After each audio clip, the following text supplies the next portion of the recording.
नमस्कार, जोहार। आप देख रहे हैं आर के न्यूज 24 और मैं हूं आपके साथ अंबिका मिश्रा।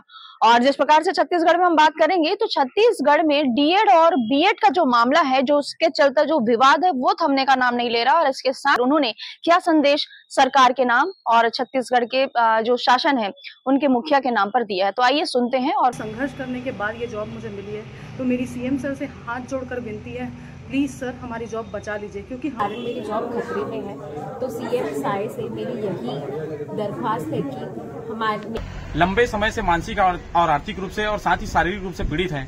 कहीं न कहीं सब लोग इतने भाव से चिंतित हैं कि हमारा पूरे परिवार का भरण पोषण कैसे होगा, क्योंकि हम सब।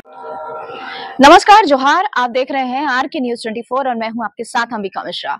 और जिस प्रकार से छत्तीसगढ़ में हम बात करेंगे तो छत्तीसगढ़ में डीएड और बीएड का जो मामला है, जो उसके चलते जो विवाद है, वो थमने का नाम नहीं ले रहा। और इसके साथ ही साथ अब जो बीएड धारी जो शिक्षक हैं उनकी नौकरी पर अब खतरा मंडराता हुआ नजर आ रहा है, क्योंकि जिस प्रकार से हाईकोर्ट ने अब कहा है कि जो बीएड धारी जो है उन्हें बाहर करके जो डीएड धारी जो लोग हैं उनकी लिस्ट जो भेजी जाए और लिस्ट जल्द से जल्द कोर्ट में जमा करने की बात कही गई है। और इस पर अंतिम फैसला 10 दिसंबर को होना है। लेकिन 10 दिसंबर के पहले जो बीएड जो शिक्षक हैं, सहायक शिक्षक हैं, वो काफी चिंतित हैं और इस चिंता को लेकर के वो मंत्री से, विधायक से, तमाम लोगों से मिल रहे हैं जो उनकी मदद कर सके। लेकिन अब हाल फिलहाल पूरा जो दारोमदार है, पूरा परिणाम जो है वो अब 10 दिसंबर पर टिका हुआ है कि जब कोर्ट क्या फैसला सुनाएगी। क्या बीएड जो धारी जो शिक्षक हैं, क्या उनकी नौकरी यथावत बनी रहेगी या फिर उनकी नौकरी चली जाएगी।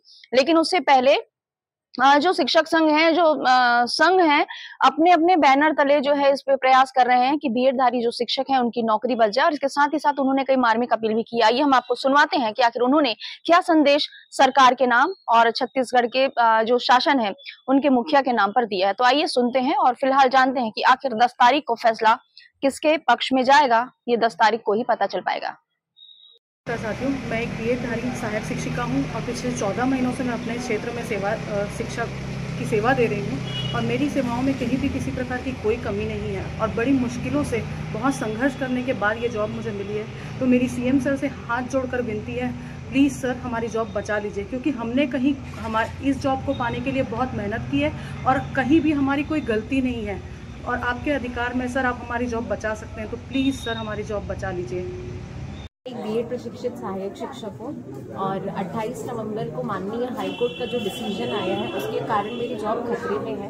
तो सीएम साय से मेरी यही दरख्वास्त है कि मेरे साथ जितने भी 3000 लोग हैं उन सभी की नौकरी को किसी भी तरीके से बचाएं। जब से माननीय न्यायालय के द्वारा बीएड सहायक शिक्षकों की नियुक्ति को अवैध बताया गया है अर्हता के संबंध में, उसके चलते सभी सहायक शिक्षक लंबे समय से मानसिक और आर्थिक रूप से और साथ ही शारीरिक रूप से पीड़ित हैं।